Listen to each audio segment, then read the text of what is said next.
Hello friends, welcome to Bharati's kitchen. ఈ రోజు వీడియోలో రుచితో పాటు ఆరోగ్యానికి కూడా ఎంతో మేలు చేసే సాఫ్ట్ గా ఉండే నువ్వుల లడ్డూని ఎలా తయారు చేసుకోవాలో చూపించబోతున్నాను. ఈ నువ్వుల లడ్డూని నేను చూపించిన విధంగా ఒకసారి ట్రై చేసి చూడండి. ఎంత టేస్టీగా ఉంటుంది అంటే వేరే ప్రాసెస్ లో అస్సలు చేయరు, అంత బాగుంటుంది. అలానే పళ్ళు లేని పెద్దవాళ్ళు కూడా తినే విధంగా సాఫ్ట్ గా ఉంటుంది. ఈ లడ్డూని రోజుకి ఒకటి తిన్నా చాలండి, ఎముకలు చాలా దృఢంగా అవుతాయి. పిల్లల నుంచి పెద్దవాళ్ళ వరకు ఎముకల్ని ఎంతో దృఢంగా చేసి సాఫ్ట్ గా రుచిగా ఉండే ఈ నువ్వుల లడ్డు రెసిపీ కోసం ఫస్ట్ ఒక కడాయిలో 2 కప్పుల వరకు నువ్వుల్ని వేసుకోవాలి. ఇక్కడ నేను 1/2 kg వరకు నువ్వుల్ని వేసుకున్నాను. నెక్స్ట్ ఈ నువ్వుల్ని కంటిన్యూస్ గా మిక్స్ చేస్తూ లో ఫ్లేమ్ లో ఫ్రై చేసుకోవాలి. హై ఫ్లేమ్ లో ఫ్రై చేసినట్లయితే ఇవి కలర్ వచ్చేస్తాయి, అలానే సరిగ్గా ఫ్రై అవ్వవు. సో నిదానంగానే లో ఫ్లేమ్ లోనే ఫ్రై చేసుకోవాల్సి ఉంటుంది. ఇవి కలర్ చేంజ్ అయ్యి అంటే గోల్డెన్ కలర్ వచ్చేంత వరకు ఫ్రై చేసుకోవాలి. ఇలా లైట్ గోల్డెన్ కలర్ వచ్చేంత వరకు లో ఫ్లేమ్ లో మిక్స్ చేస్తూ ఫ్రై చేసుకున్న తర్వాత ఇక్కడ మీకు చూపిస్తున్నాను చూడండి, ఇలా ఉండాలి. నెక్స్ట్ ఇలా ఫ్రై చేసుకున్న నువ్వుల్ని వెంటనే ఒక బౌల్ లోకి గానీ లేదా ఒక ప్లేట్ లోకి గానీ ట్రాన్స్ఫర్ చేసుకోవాలి. ఇందులోనే ఉంచేయకండి, అడుగున ఉన్న నువ్వులు కలర్ వచ్చేస్తాయి కాబట్టి వెంటనే బౌల్ లోకి గానీ లేదా ప్లేట్ లోకి గానీ వేసుకుని చల్లారి పెట్టుకోవాలి. ఇవి పూర్తిగా చల్లారిన తర్వాత మాత్రమే ఒక మిక్సీ జార్ లోకి సగం వరకు నువ్వుల్ని వేసుకుని గ్రైండ్ చేసుకోవాలి. పల్సిస్తూ గ్రైండ్ చేసుకున్నట్లయితే ఇలా పొడి పొడిలాడుతూ ఉంటాయి. ఎక్కువసేపు గ్రైండ్ చేయకండి, అలా చేసినట్లయితే నువ్వుల నుంచి ఆయిల్ అనేది రిలీజ్ అవుతుంది కాబట్టి పల్సిస్తూ గ్రైండ్ చేసుకోవాలి. నువ్వులు ఇలా పొడి పొడిలాడుతూ గ్రైండ్ చేసుకున్న తర్వాత ఈ నువ్వుల్ని పక్కన పెట్టుకుందాము.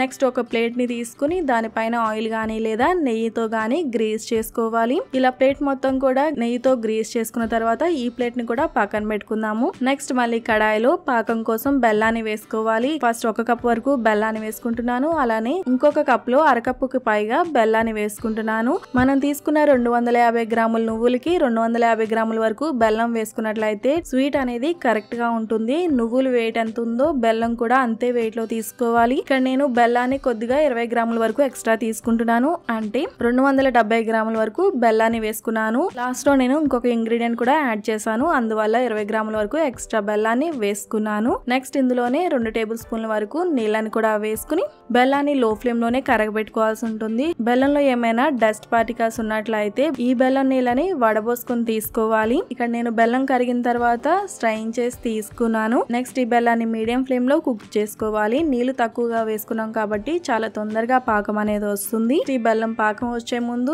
నెక్స్ట్ ఇందులో 1/4 టీ స్పూన్ యాలకుల పొడి, 1 టేబుల్ స్పూన్ వరకు నెయ్యిని కూడా వేసుకోవాలి. నెయ్యి వేసుకున్నట్లయితే టేస్ట్ బాగుంటుంది. నెక్స్ట్ ఇందులోనే బేకింగ్ సోడా అంటే వంట సోడాని 1/2 టీ స్పూన్ వరకు వేసుకోవాలి, అంటే 2 చిటికల వరకు వంట సోడాని వేస్తున్నాను. 2 పించెల వరకు వంట సోడా వేసుకున్నట్లయితే లడ్డు అనేది సాగకుండా సాఫ్ట్ గా ఇంకా గుల్లగా ఉంటుంది. ఈ స్టెప్ ని స్కిప్ చేయకండి. వంట సోడా వేసుకున్నట్లయితే లడ్డు టేస్ట్ చాలా బాగుంటుంది. సోడా వేసుకునే ముందు స్టవ్ ఫ్లేమ్ ని తగ్గించుకున్న తర్వాత మాత్రమే సోడాని వేసుకోవాలి, ఎందుకంటే సోడా వేసుకున్న తర్వాత ఇలా కొద్దిగా పొంగుతుంది. ఇలా కంటిన్యూస్ గా కలుపుతూ లో ఫ్లేమ్ లో కుక్ చేసుకోవాలి. ఇది ఎప్పటి వరకు కుక్ చేసుకోవాలి అంటే ఇక్కడ మీకు నేను పాకం చూపిస్తున్నాను చూడండి. కొద్దిగా పాకాన్ని నీళ్ళలో వేసుకోవాలి, మరీ తక్కువగా వేయకండి. కొంచెం ఎక్కువ క్వాంటిటీనే బెల్లం పాకాన్ని ఇలా నీళ్ళలో వేసుకున్న తర్వాత నీళ్ళల్లో కలవకుండా చేతిలోకి ఇలా రావాల్సి ఉంటుంది. సాఫ్ట్ బాల్ పాకం గానీ లేదా హార్డ్ బాల్ పాకం గానీ రావాల్సిన అవసరం లేదండి. ఇక్కడ చూపిస్తున్నాను చూడండి, ఇలా పాకం చేతిలోకి వస్తే సరిపోతుంది. అలానే కొద్దిగా చేతికి అంటుకున్నా కూడా ఏం పర్వాలేదు. పాకం ఇలా వచ్చినట్లయితే నువ్వుల లడ్డు సాఫ్ట్ గా ఉంటుంది. ఇంతకన్నా ఏ మాత్రం పాకం ముదిరినా కూడా లడ్డు అనేది గట్టిగా వచ్చే అవకాశం ఉంటుంది. సో మనకి పాకం ప్రిపేర్ అయిపోయింది కాబట్టి వెంటనే స్టవ్ ఆఫ్ చేసుకోవాలి. నెక్స్ట్ ఇందులోనే వేయించిన వేరుశనగల్ని 1/2 కప్పు వరకు తీసుకున్నాను. ఇలా వేరుశనగలు వేసుకున్నట్లయితే నువ్వుల లడ్డూలు అక్కడక్కడ తగులుతూ చాలా బాగుంటాయి. నెక్స్ట్ ఇందులోనే 1 టేబుల్ స్పూన్ వరకు పిస్తాని సన్నగా తరిగి వేసుకోవాలి. వేయించిన వేరుశనగలు అలానే పిస్తా అనేది ఆప్షనల్ అండి, మీకు కావాలంటేనే వేసుకోండి, లేదంటే స్కిప్ చేసేయచ్చు. నెక్స్ట్ వెంటనే వేయించిన నువ్వులు కూడా వేసుకుని బాగా కలుపుకోవాలి. ఇవి చాలా ఫాస్ట్ గా కలుపుకోవాల్సి ఉంటుంది. వేరుశనగలు 1/2 కప్పు వరకు వేసుకున్నాను కాబట్టి నేను కొద్దిగా బెల్లాన్ని ఎక్కువగా వేసుకున్నాను, లేదంటే నువ్వులు ఎన్నైతే గ్రాములు తీసుకున్నామో అన్నే గ్రాములు బెల్లాన్ని కూడా వేసుకున్నట్లయితే సరిపోతుంది. నువ్వులు బాగా కలిసిన వెంటనే స్టవ్ నుంచి పక్కకు తీసుకుని ఏదైనా ఒక గరిటెని తీసుకోవాలి. ఇలా గుంట గరిటెని తీసుకున్న తర్వాత దానికి నూనెని గానీ లేదంటే నెయ్యిని గానీ అప్లై చేసుకుని కొద్దిగా మిశ్రమాన్ని తీసుకుని మనం ఆల్రెడీ గ్రీస్ చేసి పెట్టుకున్న ప్లేట్ మీద వేసుకోవాలి. ఇలా చేసినట్లయితే మనకి చేతులు కాలకుండా ఉంటాయి. నెయ్యి రాసుకున్నాం కాబట్టి ప్లేట్ కూడా అంటుకోకుండా ఉంటాయి. ఇలా గరిటతో చిన్న చిన్న ముద్దలుగా ఇలా పేర్చుకున్న తర్వాత వెంటనే ఉండల్లా ప్రిపేర్ చేసుకోవాలి. నువ్వుల మిశ్రమం వేడిగా ఉంటుంది కాబట్టి చేతికి చేతికి నూనెని గానీ లేదా నెయ్యిని గానీ రాసుకున్న తర్వాత ఉండల్ని ఇక్కడ చూపిస్తున్న విధంగా ఒత్తుకోవాల్సి ఉంటుంది. ఇవి వేడిగా ఉంటాయి కాబట్టి ఫస్ట్ అన్ని కూడా రౌండ్ గా చేసుకోవాలి. కొంచెం అటు ఇటుగా వచ్చినా పర్వాలేదండి. చల్లారకుండా అన్ని కూడా ఇలా ఉండలుగా ప్రిపేర్ చేసుకోవాలి.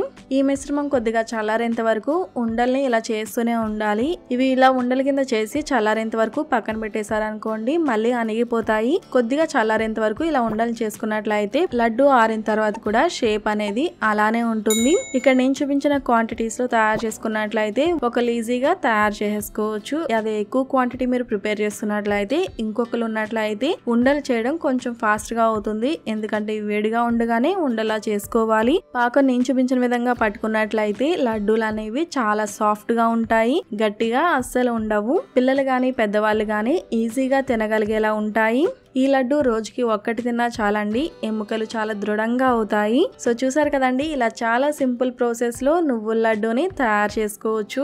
ఈ విధంగా తయారు చేసినట్లయితే ఫస్ట్ టైం తయారు చేసే వాళ్ళకి కూడా చాలా పర్ఫెక్ట్ గా ఈ నువ్వుల లడ్డూని తయారు చేసుకోవచ్చు. ఈ రెసిపీ మీకు నచ్చిందనే అనుకుంటున్నాను. ఈ రెసిపీ మీకు నచ్చినట్లయితే తప్పకుండా లైక్ చేసి మీ ఫ్రెండ్స్ అండ్ ఫ్యామిలీస్ కూడా షేర్ చేయండి. మరిన్ని టేస్టీ అండ్ సింపుల్ రెసిపీస్ కోసం భారతీస్ కిచెన్ ఛానల్ ని సబ్స్క్రైబ్ కూడా చేయండి. Thanks for watching.